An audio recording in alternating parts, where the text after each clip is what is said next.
Late on Monday night, it was taken in the state of Florida, obviously a Republican stronghold and basically the home of Donald Trump and his family now. And in this lawsuit, Donald Trump accuses the New York Times of being a mouthpiece for the Democratic Party. He takes issue with a book that was written by two New York Times reporters, as well as other articles. It's a big figure, 15 billion, well past the New York Times market cap. And it represents the latest attempt by Donald Trump to sue American news organizations. We've seen similar efforts when it comes to ABC, CBS, and we saw some settlements in those cases. So yes, definitely a further Trump's escalation. Plan. Trump does not actually expect to win these cases against news agencies. These are really hard cases to win. And you might hate the New York Times, you might love the New York Times. It doesn't really matter. What matters is Trump uses the legal system to bully the news agencies to basically be nice to him. That's all it is. Notice how there's never a lawsuit against Fox because he hires people from Fox, people who worked in his administration like Larry Kudlow go back to Fox, and then you get Fox News that shills for him on a daily basis. That's the way this game works.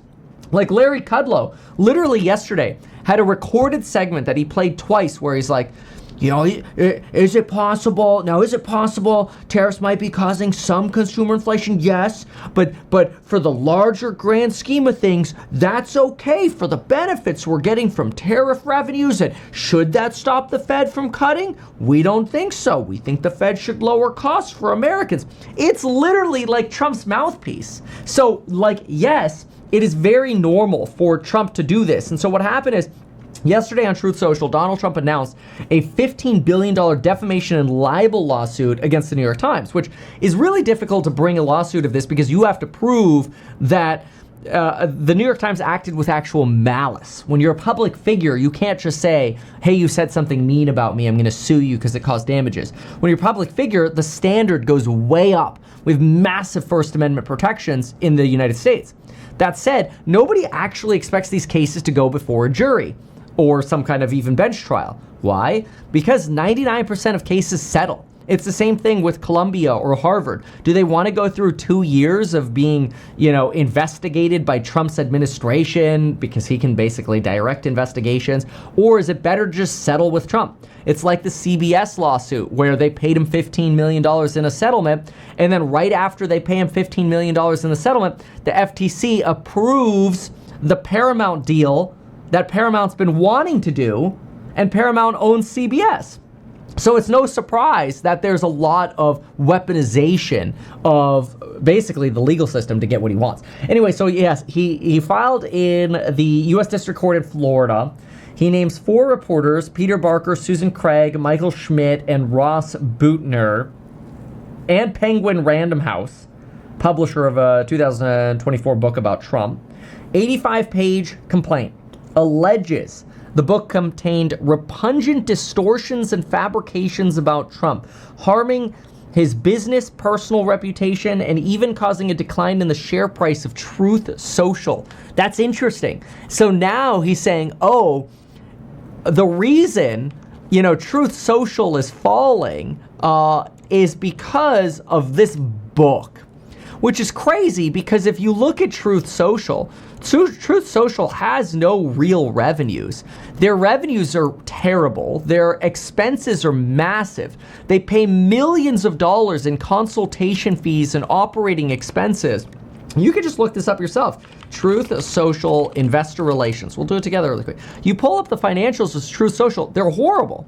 So in an attempt to pump up the Truth Social stock price lately, the goal has been to become a Bitcoin acquiring treasury company, much like Michael Saylor of MicroStrategy, because that's done well for them. So if that does well for them, why not try to copy them? Look at their net sales. Wow, it's even worse than the other numbers. We have net sales of $883,000. That's it. In 3 months, you made $883,000. How much did you spend on consultants and people that you employ? Well, you spent $28 million on general and administrative expenses, and you spent $13 million on research and development. So you guys are losing money hand over fist, $20 million in the quarter. But of course, it's not the company's fault that y'all are sucking. It's the New York Times and their book as the reason why, DJT is going down. So now DJT and Trump are looking for $15 billion in damages. Now, the New York Times, by the way, they're a public company, and you might hate the New York Times, which is fine, but their stock is only moving down 2.7% on this news. That's probably because markets don't actually see this is going far, and markets are probably only pricing in some form of a settlement potential. Take 9.3 billion, so 9380 times 0.027. Markets are still taking about a $250 million price tag off of the New York Times valuation. That's pretty good. That's $250 million coming off of the New York Times valuation following some of this. Now, again, I think proving malice is going to be crazy, but this is going to be another tool for Donald Trump to call, as he does, the New York Times the worst and most degenerate newspaper that exists. This is commonly what he does. But it's really a rallying cry for him and Republicans going into the 2026 midterms. The more you can villainize these leftist papers, the more you can sort of rally the base around, don't vote for Democrats, vote for Republicans, right? Then, of course, you have, people,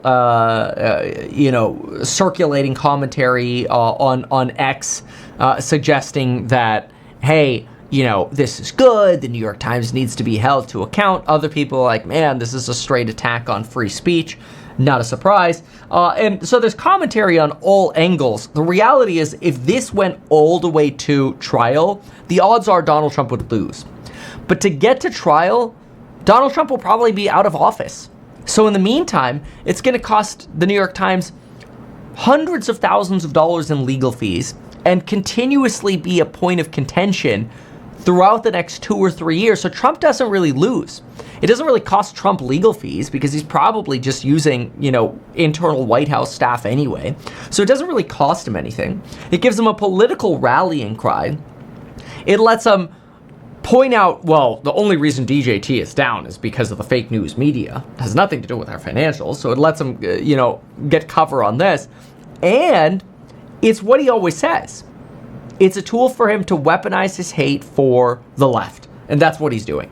So, personally, I think this $15 billion lawsuit is really nothing more than sort of classic kind of Trump bullying. But that's the strategy that works for Trump. And it works really well. He ends up getting settlements. He ends up making money off these things. So he's got a strategy that works. And even if there's just a bit of truth, it's enough for him to run with. That's my take on this. So, very interesting. Somebody here in the chat writes, we've never before seen such great financials.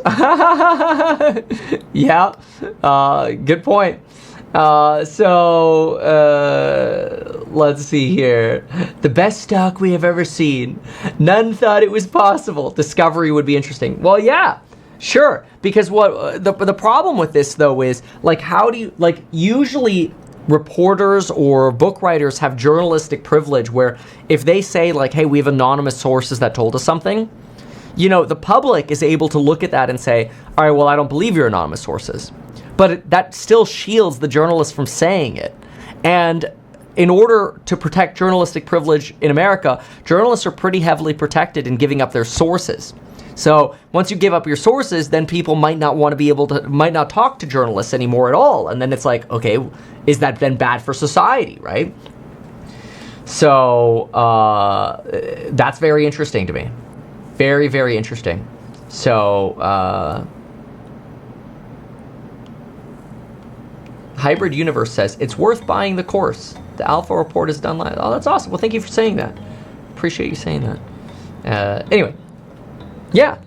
So somebody says, where can I find Figures Financials? We did an analysis on it in the Course Member live stream on the day that it IPO'd. It was actually really quiet. Not a lot of people talked about that one. But anyway, very, very interesting here. Trump kind of classic move here with lawsuits against the media. Why not advertise these things that you told us here? I feel like nobody else knows about this. We'll try a little advertising and see how it goes. Congratulations, man. You have done so much. People love you. People look up to you. Kevin Paffrath there, financial analyst and YouTuber. Meet Kevin. Always great to get your take.